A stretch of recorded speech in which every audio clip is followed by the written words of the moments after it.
Hello everyone, it's Sonia McDonald here from Leadership HQ, and as you know, each week we've been doing our Leadership Channel live streams here on LinkedIn, Facebook and YouTube, and we have been speaking to and interviewing the most incredible entrepreneurs, founders, CEOs, managing directors across Australia who are really committed to great leadership and also around kindness and courage, which is around our mission.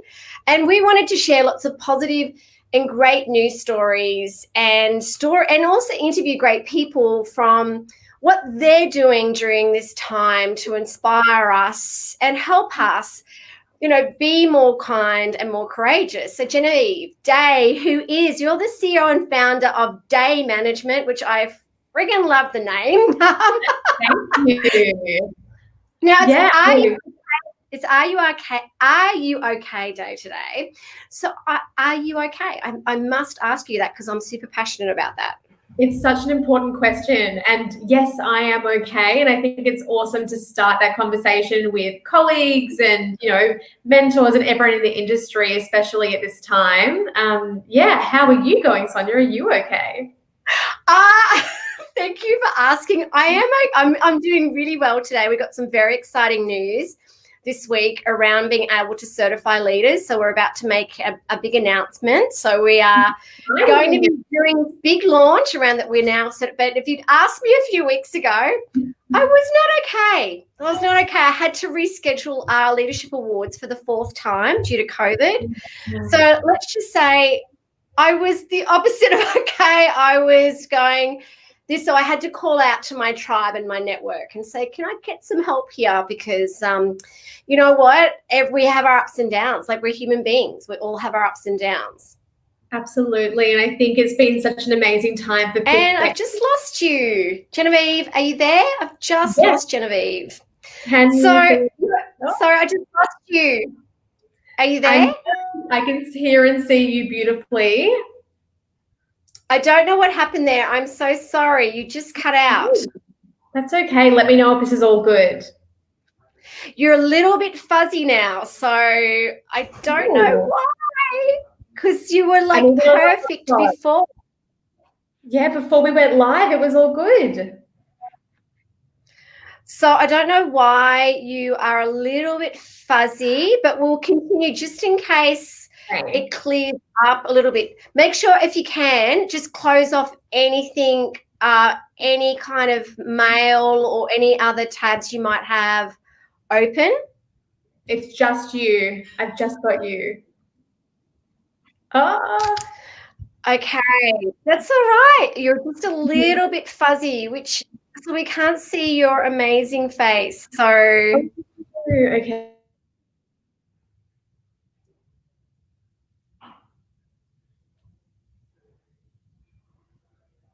What we might do, because Genevieve's having some technical issues, is I might ask everyone if you're okay, if you'd like to kind of talk to me and tell me if you're going okay today, because it's really important with you are okay or are you okay today, is to ask each other and to be kind and compassionate with each other and keep asking those questions. So I would love to know, are you okay? And also, how are you going about asking others if they're okay? And also, how are you navigating this time? It looks like she's coming back on. So what I'm going to do is kick one of them. I'm going to bring her on again. I'm going to add her and see if that makes a difference.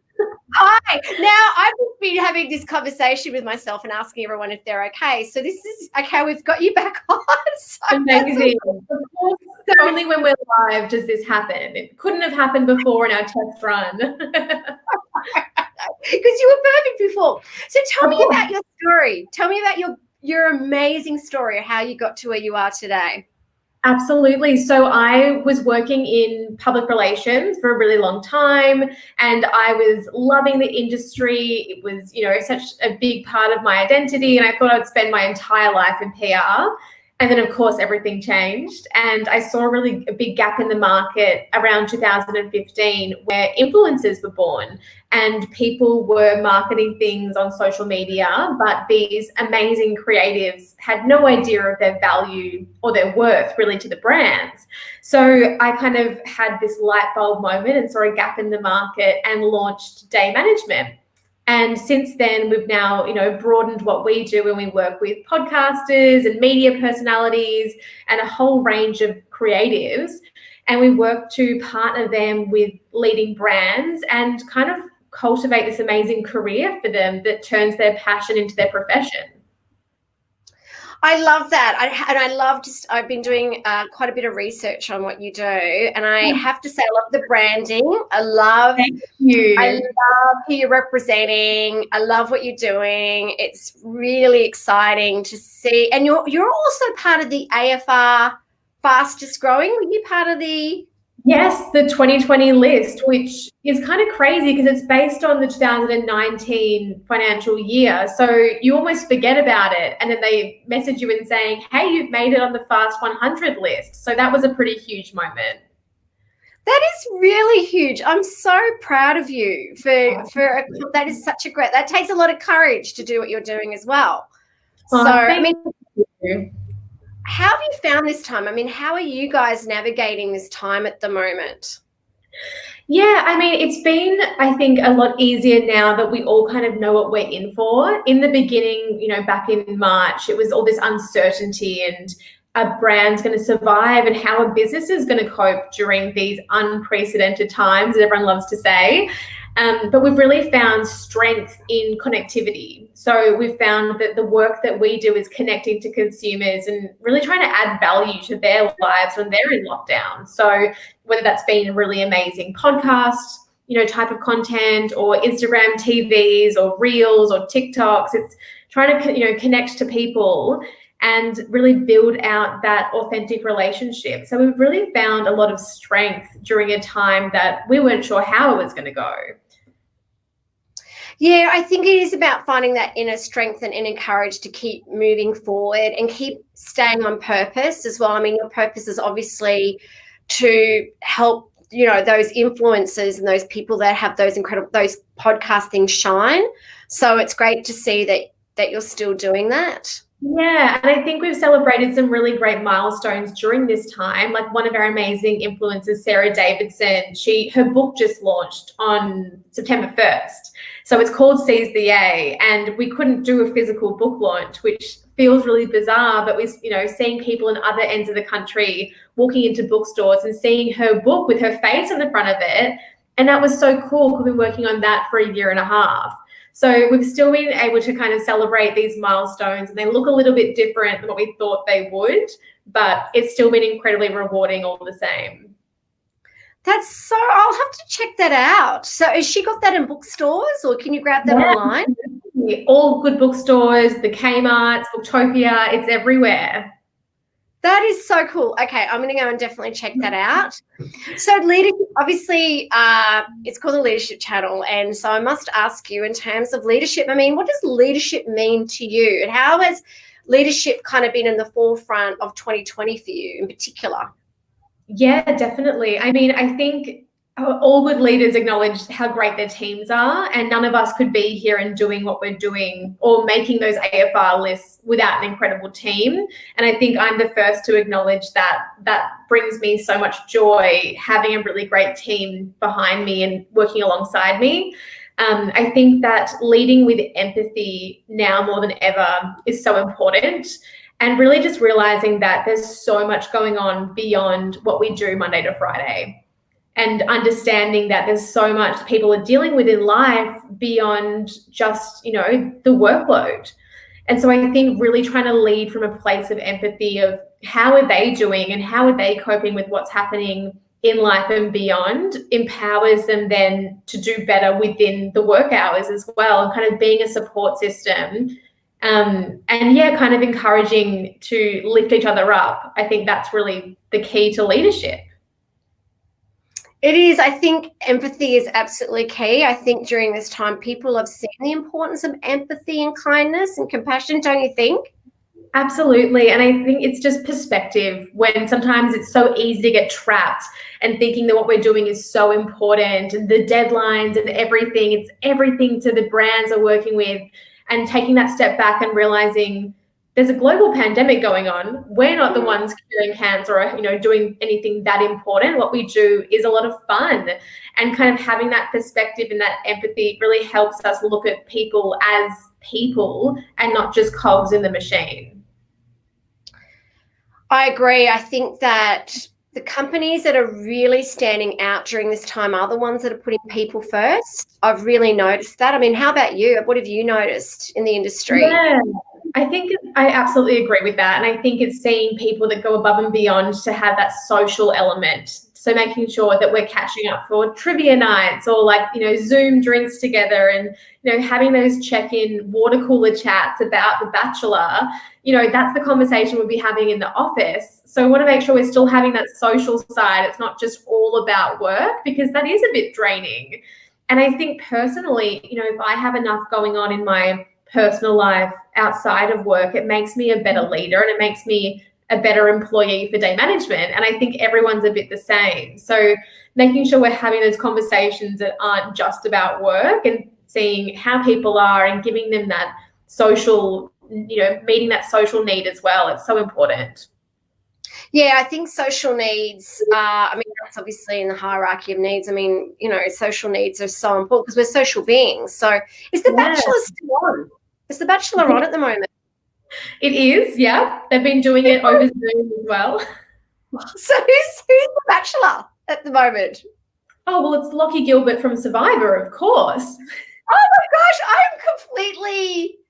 I've lost touch with what's going on at the moment. I am actually at the moment addicted to, how you kind of have those binge TV show, next you have those, I've been binge watching some Netflix series. So I need to get on The Bachelor. What channel is it on? Not that we're plugging the channel, but what channel is it on?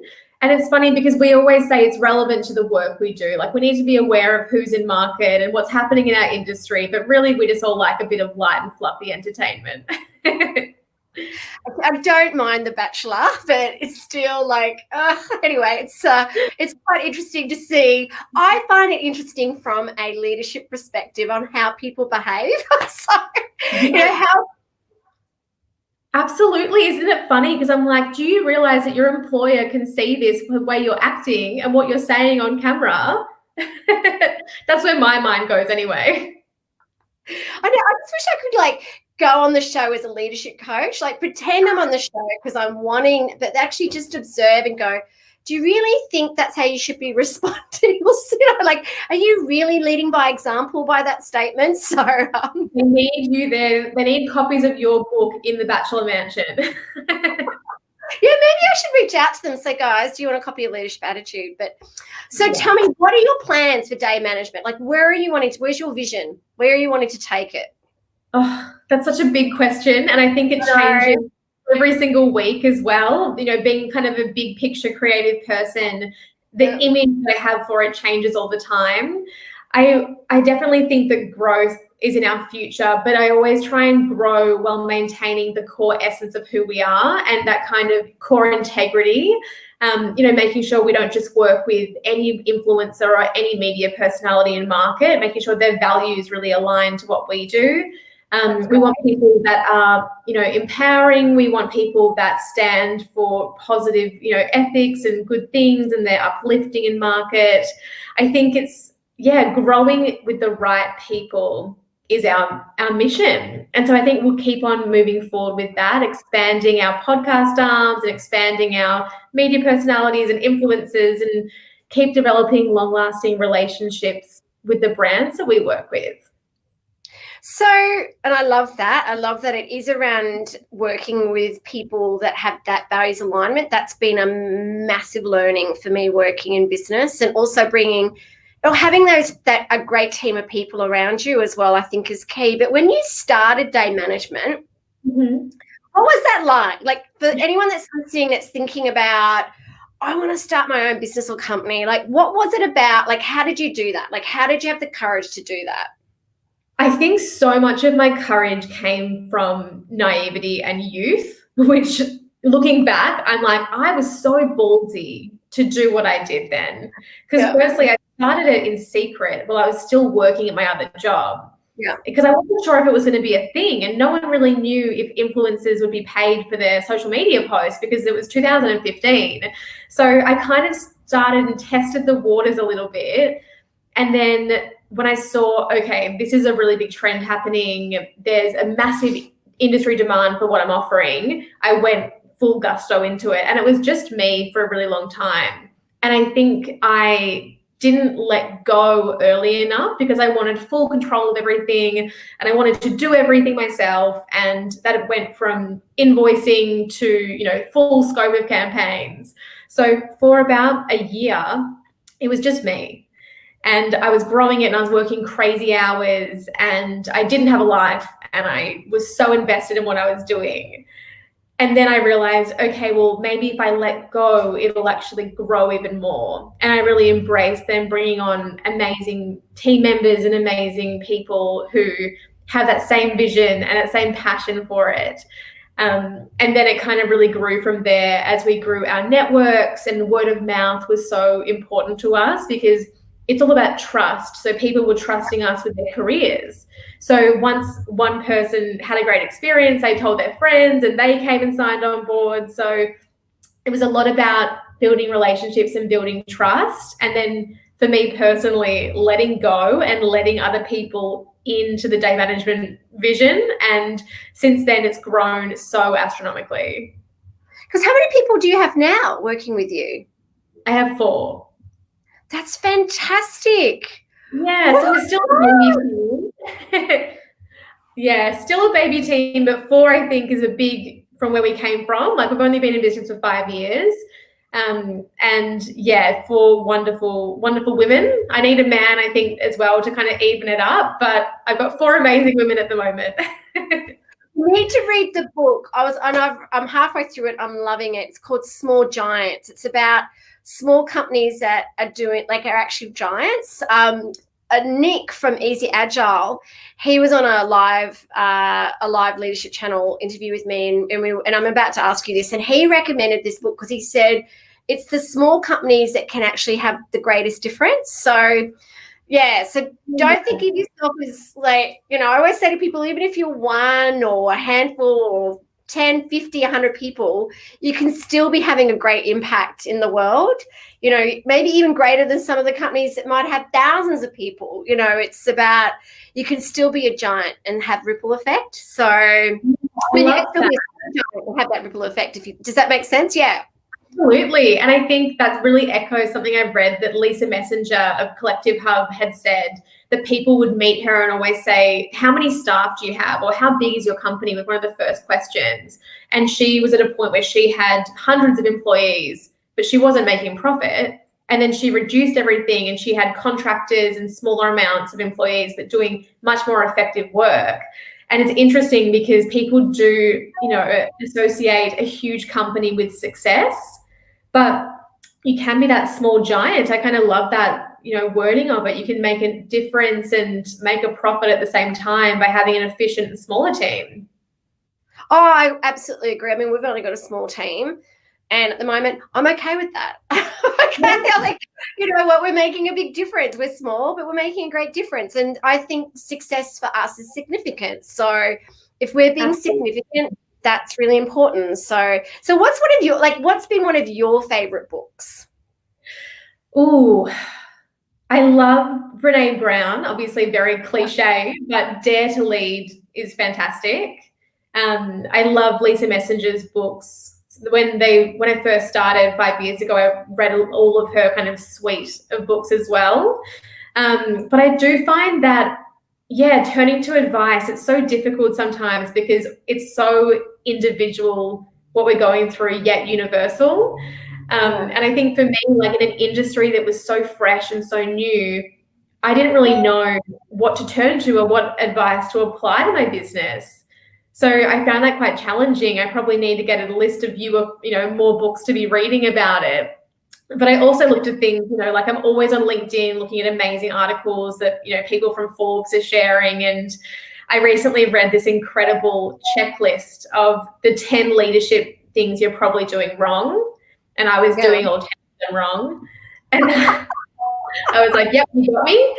And it was, things like you really shouldn't be busy as a leader because then you're not available to your team to assist them and empower them. And, you're the one solving all the problems, which means you're creating a bottleneck in your business. And so articles like that I found really helpful and practical because, they are kind of universal, aren't they? Everyone ends up in the same boat. I think they do, and I think it's just to continue learning, having that growth mindset. I mean, I always use the word hardworking. Even this morning, someone came up to me and I was like really focused and they went, "Oh, how are you going? Are you really busy as usual?" I said, "I'm just really hardworking." So they go, "Oh, that's right. You love using the word hardworking, not busy." And I love that. Yeah. So I don't want people thinking that I'm not available, so it's it also changes kind of the frame of your mind, because as soon as you're always sort of talking about I'm busy and I'm really busy and all this, your brain's starting to go busy, busy, busy, busy. So using the word hardworking, but I love all those different like Forbes and Inc. and Harvard and things. I think it's just important to keep learning. Yeah, absolutely. And I think we'll never be done. Like I'll never be done learning. I'm learning so much from doing because I'm, a fresh leader in the space. And I haven't been a leader for that long, but I think I'll eternally be learning. And it's even lessons from my old job I look back on in hindsight and realize things that I've absorbed from her. And, I'm putting that into practice now. From being an employee for someone else, I now realize, okay, that was great how that was handled, and I'm going to apply the same thing to my company. So I think there's so much, learning by doing and then learning by reading, and it's never ending. So, I mean, now that you've had the company for a number of years, I mean, what was some of your key lessons in the last couple of years? Like, what's been some of your key learnings?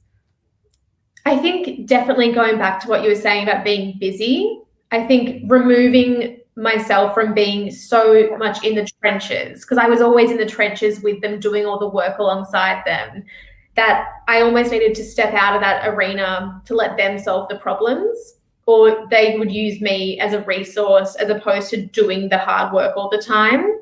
So I think that's been a huge shift in the company in the last 12 months, that I've been empowering the team as opposed to doing it for them. And it's tricky because, you're trusting them to do it as good as you would, but without that experience, how can they ever? So I think through, stepping away and removing that bottleneck and that block of me solving everything or me jumping in straight away, it's made the team run so much more efficiently without me, which is kind of the goal, as scary as that sounds. And I was always terrified of like taking a holiday or ever having any time off because everything would fall to shambles. But really it wouldn't. And now it doesn't. And I think that's been, that massive shift by stepping away and empowering them to learn through doing more. We've all been running more efficiently as a team.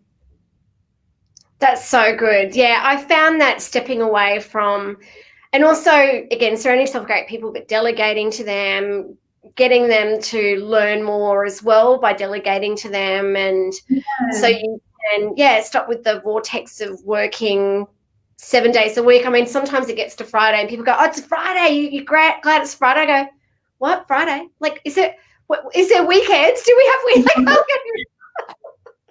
And that's a very fresh thing for me, is I don't work on weekends anymore. And I've been working on weekends 7 days a week, doing, 15-hour days for years. Wow. And it's not healthy. And it's probably not even that good for the business, because how productive are you when that's all of your output?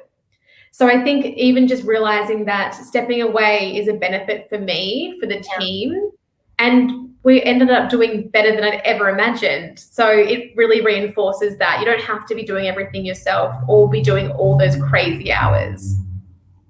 That is very, very true, taking time out for yourself. And that, I think, really helps as well. You need that for yourself, having that like space where you can look after and take care and nurture yourself by, not being, again, busy with work all the time. So what I'm going to do is it's just been so. I'm going to ask you just one more question around anything you'd like to say to all the listeners today. Is there anything final you'd like to say before we kind of close off? Because it's just been such an honour speaking with you today.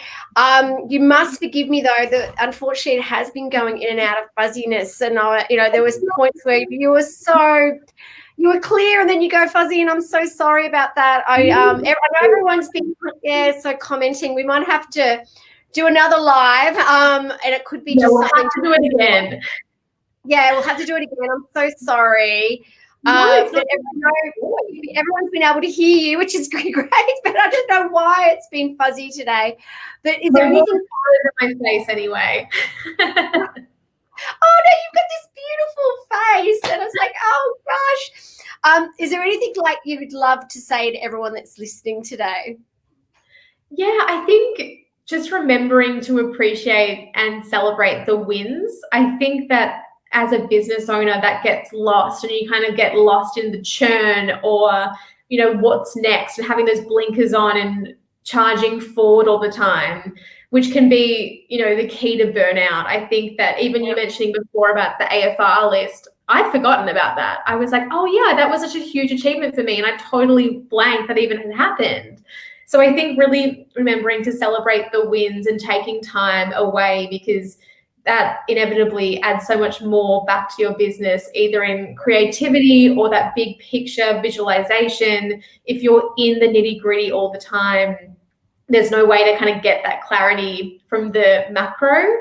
So giving yourself permission to take a break, enjoy the wins when they're there, and just celebrate what you're doing, because it's bloody hard work. And I think anyone that's working in their own business deserves a medal. And so yeah, definitely appreciating it and, giving yourself a pat on the back, because it isn't always that person to do it for you when you're the boss. Well, we're giving you a big virtual hug and pat on the back to say we're so proud of you. So if there's anything that I or we can do at Leadership HQ, pick up the phone anytime. Like I sometimes also being in business can be a bit lonely. So if you ever want any help from anyone in our team, make sure you also check out the Outstanding Leadership Awards for 2021. They're being launched on Monday. So if you would love to nominate, we have got some awesome categories I think you'd fit perfectly into. So if you'd love to nominate, definitely nominate, because they are just getting bigger than Ben-Hur in terms of our movement to celebrate and showcase client and courageous leaders. I will send you a copy of my book in the post to you. So there's another book, and also I've got another book coming out called First Comes Courage. So congratulations. Yeah, it is exciting. It is exciting. So I'm very much around trying to build a world of kind, courageous leaders. So this is very exciting. So I'll send you a copy of that when it's out too. But thank you so much for today. And let's definitely reschedule another live where we can definitely make sure that it's a lot clearer. And I know everyone would have loved listening to you today. And just keep on doing what you're doing and making a difference. So, and thanks for joining us today. Oh, thanks so much for having me. My pleasure. You take care as well. Thank you. Bye. Bye.